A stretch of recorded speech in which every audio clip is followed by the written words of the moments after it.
Right, let's take this further. We're joined by two political analysts, Dr. Levy Ndou and Dr. Fikile Vilakazi. Welcome to you both. Dr. Ndou, let me start with you. Mbalula admitted the post of Deputy President has to be filled sooner rather than later. Now, if the President is sick and by all accounts it's a cold or a cough, maybe not serious, but if there's no deputy and no clear succession, should he get really sick, is that a glaring leadership vacuum in this country at the moment? Good evening, Francis. Good evening to my colleague, Dr. Vilakazi. Well, immediately after Fikile Mbalula was elected Secretary General in December last year, he made a pronouncement that the President is going to be deciding on the cabinet reshufflement. That was 3 months ago. When the Deputy President of the country resigned, all of us felt that the time is imminent for cabinet reshufflement to be announced. When Paul Mashatile, Zikalala, Pakstau, and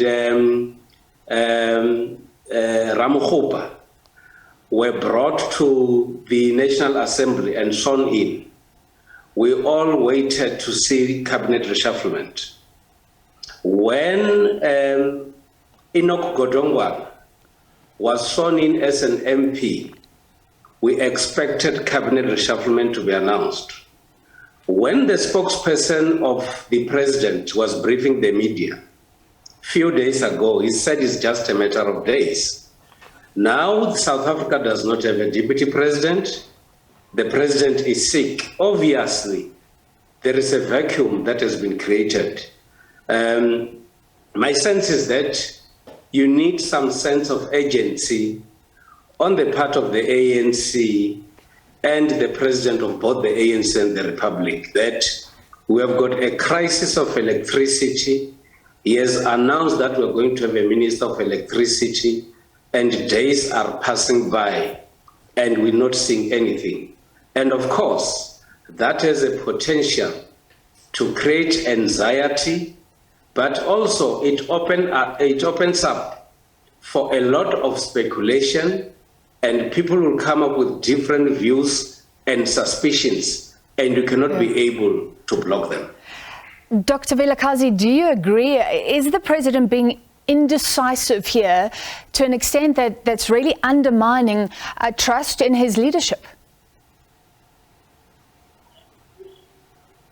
To viewers at home, my sense is that really, I think the President is being indecisive, but it's really a hard time for the President and for the nation, to be able to decide on these matters, because you really need to get a kind of cabinet, Francis, and to viewers at home, that will shift South Africa to a place of healing, and it's a tough task.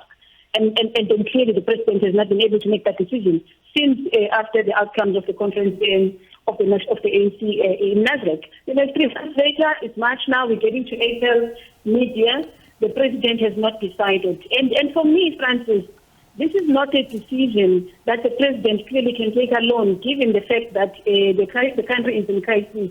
My suggestion and my reading of the situation is that it requires a different way of formulating this one particular cabinet, which is a decisive moment for the nation. You need the opposition to get involved here.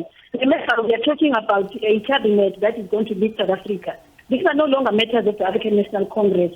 And I think that is what the President is signaling probably to us. At the depth of his heart and his soul, he knows that this is no longer a decision of President Cyril Ramaphosa, but it's a decision of the nation. And I think because the Constitution then has certain expectations from him to be able to make those decisions, it took a lot of stress and emotional struggles for him. Probably that is why he's even sick and ill. And we should be worried even about the health of the President. But anyway, so that for me is what is critical.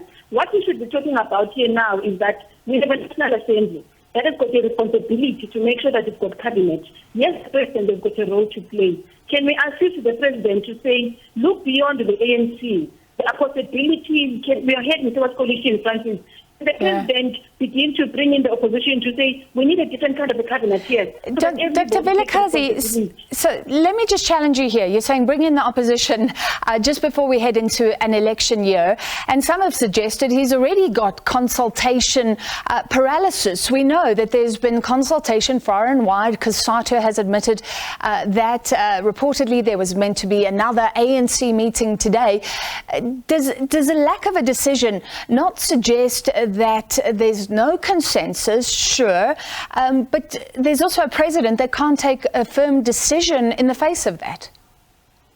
It's beyond even that, Francis. The leadership of President Cyril Ramaphosa has shown us that there's no trust within the ANC. They don't trust each other even to make these kinds of very critical decisions, which is why the president is taking a route of bringing certain people that are closer to him, closer even to the presidency, to deal with issues of national interest like intelligence and so on, right? So there is no trust there. The president doesn't know who he can call on to really bring in ideas. The president needs ideologues at this point within the African National Congress, thinkers and people that he can. He doesn't have that. So it's not just lack of consultation, but it is signaling of a broken relationship within the ANC, which I've been saying to all of us. It is irretrievably damaged. And I think then it does leave the president as a loner in this game. He doesn't have anyone to support him within the ANC, whether we want to believe it or not. And that is what the crisis is about here. The ANC has broken down in terms of relationships. There's no trust there. And at this time, for the nation, you need to really have people around you that you can trust and be able to make these decisions on. Remember, when you're the president, even if you're a body alone, you have to consult, you decide as a collective. Leadership is about that. But the leadership of President Cyril Ramaphosa has not enjoyed that. All right. And this time is not immune to that. All right, let's stay on this theme you've raised, a lack of trust in the people around you. Dr. Ndou, the president clearly wanted Didi Mabuza to stay on as deputy president for longer. Is that about Paul Mashatile, who he now basically has to appoint deputy president, even though Mashatile wasn't his chosen running mate, as it were, at the conference in December? These delays in appointing or reshuffling cabinet creates a situation where speculation would actually arise, and that is part of the speculation in my view.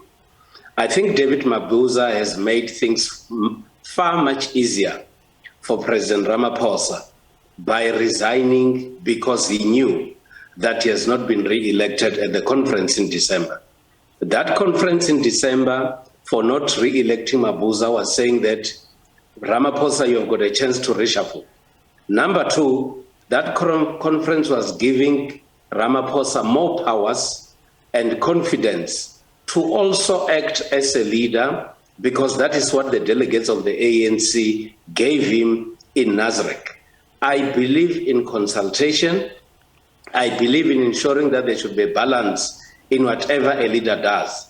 But equally, leaders have to be in charge of the situation, and those that are working with them should also be able to identify leaders by being able to take bold decisions. The reason why now there are issues talking about not trusting Mashatile or not being able to come up with decision making, it is informed by the fact that there are unnecessary delays that the president and his ANC are actually embarking on, which creates that kind of a situation where we feel that something that is supposed to be done by leader is actually not being done. And the more they prolong this announcement, the more they actually get divided. And there is a lot of an anxiety also, not only amongst members of society, but also within the ANC, because there's a possibility of some to be removed from ministerial positions and some being appointed. So you don't need to wait for a longer period of time, because that is very much destructive to your own party and the country at large. And your own leadership, perhaps. You're right. Speculation is rife. A whole lot of different theories here. Let me end with you, Dr. Vilakazi. We've heard from a high-placed source that this is pretty complicated, like you say. What's involved in creating a new ministry, maybe combining or cutting others that many would want? Are we talking about legal changes, regulations that need to be in place before, or can that happen afterwards? In terms of the Ministry of Electricity? Yes, so that would be a new ministry, and some speculation that other deputies may be cut. We're not sure about that. But just sticking with the Minister of Electricity, would that involve a change of laws? Remember, we already have a Minister of Energy, and Public Enterprises has been in charge of Eskom. It certainly will, Francis. Of course, in terms of legislation and in terms of policy, there are certain mechanisms that would need to be put in place, to then bring in a ministry in place. That is how my understanding is what cabinet, works. So you need to bring in constitutional sections that relate to the cabinet issues and allow them to bring in that particular ministry. But I mean, why do we need another minister? I think we have a huge cabinet. We already had 2 ministers who have failed to deliver on Eskom. And the issue really of bringing another ministry is just a burden on the nation and to the president himself and to already, the National Assembly that is deeply troubled, as we can see. Anyway, so those are my issues. But if it were to happen, Francis, we would need to then put mechanisms in place in terms of policy and legislation. Otherwise, there are certain things that we may be violating here in terms of what is expected in law and in legislation. All right. Thank you both for your opinions, and we continue to wait with anticipation ahead of the cabinet reshuffle. Dr. Levy Ndou and Dr. Fikile Vilakazi.